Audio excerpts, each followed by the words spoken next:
Lost Ark is a top-down action RPG, or ARPG, developed by Smilegate Studios and published in the West by Amazon Game Studios.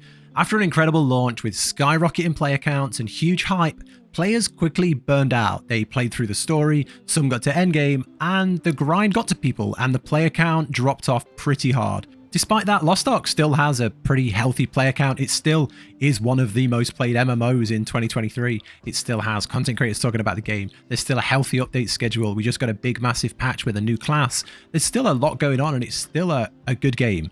But over a year since its release in the West, I want to talk about today, is Lost Ark worth playing in 2023?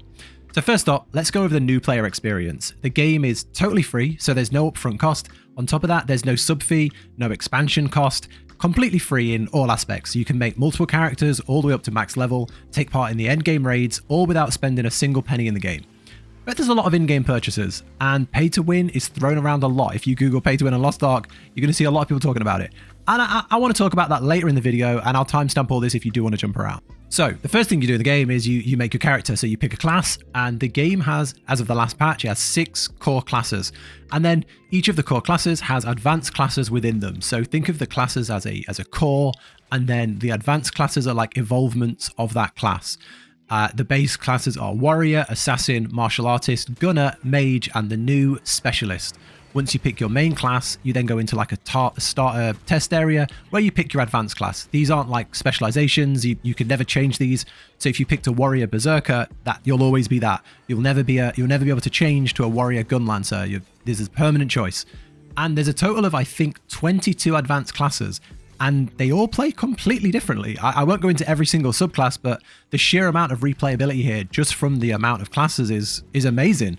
I think on the class front, Lost Ark is incredible. Then once you've made your class, you make your character, which is okay. I think the character creator is really good, but it has a big issue that I want to talk about, and that is it's completely gender locked or race locked. So if you want to be any of the warrior classes, you have to be a big bulky man who lives in the gym. If you want to be a mage class, you have to be a skinny elf woman. And it's not the end of the world, but some people don't like that. I will say one of the new characters, the specialist class artist, you literally have to play as a small childlike character. So just be forewarned, this is a big thing in Eastern games. I play a ton of Black Desert and it's exactly the same with that. But yeah, I just want to bring this up because I know it's gonna bother some people. Next up, combat. So action RPGs are all about the action, and in this game, it's great. You pick a selection of spells and abilities, you bind them to like WASD and some other keys, and then they just feel damn good. They feel really good. They have different interactions. Some you have to charge up, some you have to hit a certain sweet spot, some you have to land on a certain location, you dodge around from different attacks, and it feels good. There's a skill tree where you can decide what you want the skills to be. So maybe you have a fire spell, but you can pick a skill that turns it into an electric spell, or you could reduce the charge time of the spell. There's loads of different unique things which make the builds in this game really, really, really fun. You just zerg around with your awesome build, and it just feels good. There's just as good a feeling as running around with a massive hammer, smashing into things and charging up these powerful attacks, as there is going around and shooting fireballs at stuff. The combat feels honestly fantastic. The sounds, the spell effects, the impact of your abilities, knocking things into the air, knocking things back, seeing them blow up, just feels great. You feel powerful and you feel strong. Next up, let's talk about the actual story and the leveling experience. The story starts out very dry and very predictable. There's a big bad evil and you have to find the Lost Ark to save the world. But it gets so good later on. The journey to 50 is hands down the most dreadful leveling experience of any MMO.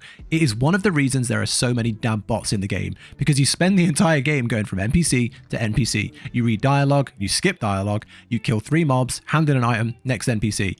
And this goes on for hours, days even. This goes on for 50 levels, and I'm fully confident that of the hundreds of thousands of people that played this game on release, the vast majority never got to 50, because it's crap. It's not fun. But after level 50, the game gets really good, and people just won't see it. Once you do hit 50, the story picks up, the gameplay picks up.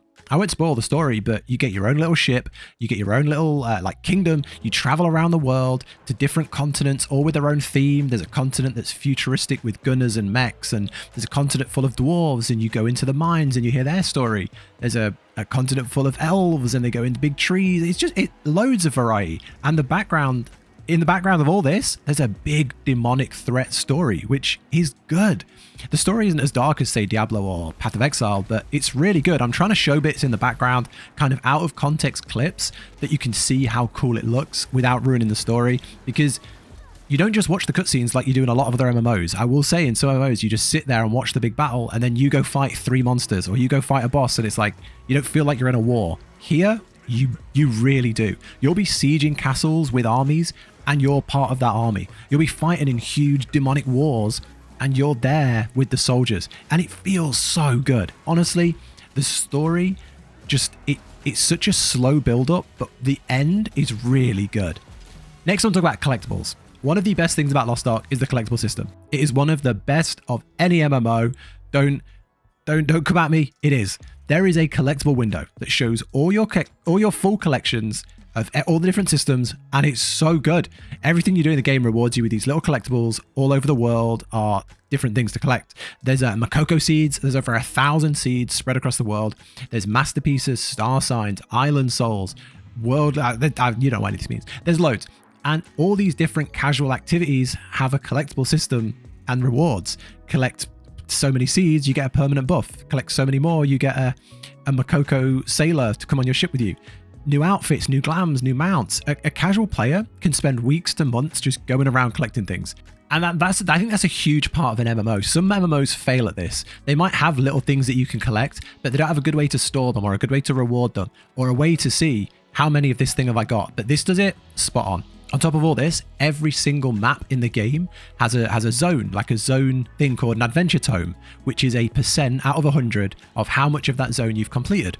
Every single item you collect, you cook, every quest you complete, every boss you fight, every dungeon you do, ticks off this zone's completion.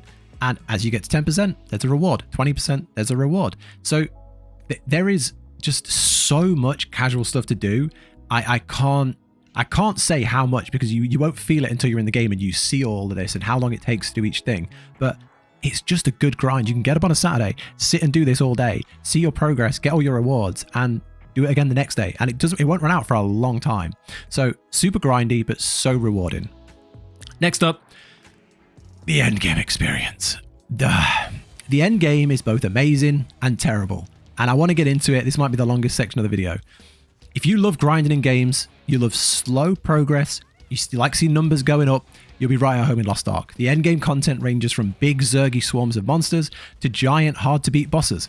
You've got chaos dungeons, which are like maps from Path of Exile or Diablo.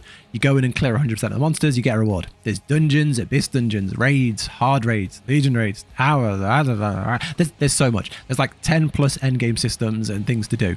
There is so much endgame content, and it's pretty much all fun. Some of it's soloable, and then the raids and the hard dungeons, you have to group up with other players. You'll be pushed to your limits in some of the hard content. You will have to learn mechanics. You'll have to work as a team of DPS and support characters. And you really feel the strength of your class, and you have to play as a part of the team. I really like the Guardian raids, which are fights against like a big monster. Think Trials from Final Fantasy XIV. You go in and clear with a group against a giant dragon or a huge scorpion or a mythical bear or some other creature. The end game content is fantastic, and it deserves credit because the end game content is well put together, clean. It's just good. It's just really, really good, thorough, and there's a lot of it. But there's a huge issue, which I think is one of the biggest issues with Lost Ark. It is the progression system. I'm 100% certain that this leads to burnout for a lot of players, and is a reason the player count drops so hard. If you didn't fall off in the grindy story, you probably fell out from burnout. And you see it with YouTubers all the time. I've played for a year and now I quit. And you're seeing a lot of people burn out because of the end game gearing system. And I'm going to talk about it. Every piece of content you want to do in this game is driven by a gear level. And there's loads of ways to get stronger. But the main way is improving your gear through a system called honing. You take your gear, it starts at tier 1, you hone it, you make it stronger, and progress it through levels 1, 2, 3, 4, 5, 15, 20, all that. And every single time you upgrade that number, the gear gets stronger. Then you upgrade it to tier 2, and then you go 1, 2, 3, 4, 5, 6, 7, all over again. Then you go to tier 3. Tier 3 is the end game gear, and you go over at gear level 1000. That's end game. And the honing to upgrade this gear starts out so nice and simple. You need certain materials to upgrade your gear and your weapon, and it has a 100% success rate, and these come from simple quests like the story or from an island, or, you know, it's all nice. And then your endgame. We're talking hundreds of materials to upgrade something from a 10 to an 11 with maybe a 20% chance of success. If it fails, you got to go grind materials for a few days. And all these amazing and fun endgame activities I talk about are time gated. So your endgame becomes, I need to log in every day, do 2 chaos dungeons, do a guardian raid. I need to do the big raids in the big dungeon once a week. And then if I want to progress more, I need to make an ult and do it all again. I need to grind gold. I need to do tasks to get gold so I can buy more materials. And the burnout and the FOMO is so hard here. And I think that's what burns a lot of people out, because you grind all the materials for a week and you go from plus 10 to say plus 12 gear. And then what your reward is harder raids and harder chaos dungeons. And instead of needing 150 of something, you need 500 of something. And it just keeps, the numbers keep going up, the requirement keeps going up, and the time keeps going up. But the lockout always stays the same. And I personally think it's really rewarding, but you are chasing a constant moving goalpost. And it can be rough for some people. And that brings us swiftly on to pay to win. Because all of these materials that go up into the hundreds of thousands of things you need can be bought with real money. Real money. So is the game pay to win? Well, if winning is getting the best gear in the game and having the coolest looking stuff at the highest number, then yeah, a payer will overtake a free player so fast. So fast. The cash shop has mounts, outfits, upgrades, all that's fine. Upgrade materials for your ship and your little stronghold. You could buy like a subscription type thing called a crystalline aura, which is optional. You don't need this. You can make a new ult and you can pay to skip the ult to the end game if you've done it already. You can pay to skip it through the gear as well. You can do all this. And all that stuff is kind of fine. It's in pretty much every MMO nowadays. But the end game makes it harder and harder to progress. And the cash shop to buy these honing materials becomes more and more convenient. So is Lost Ark pay to win? Absolutely. 100%.